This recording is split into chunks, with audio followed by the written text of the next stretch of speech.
আলহামদুলিল্লাহ, এমন দৃশ্য দেখে কার না ভালো লাগে? হ্যাঁ, কাদের ভালো লাগে না জানেন? যারা ইসলাম বিদ্বেষী কিংবা ইসলামী ধর্মীয় পোশাক বিদ্বেষী। আজকে এই জামাত কিংবা আরও বেশ কয়েকটি রাজনৈতিক দলের সংসদ সদস্যদের বোরকা পরিহিত অবস্থায় সংসদে দেখতে সত্যিই ভালো লাগে। একটি সময় ছিল এই সংসদে নর্তকী নাচনেওয়ালিদের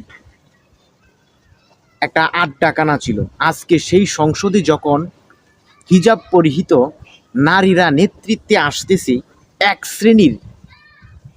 শ্রেণীর বিতর্কিত ব্যক্তিদের, ইসলাম বিদ্বেষী ব্যক্তিদের হৃদয়ে আজকে রক্তকরণ হচ্ছে।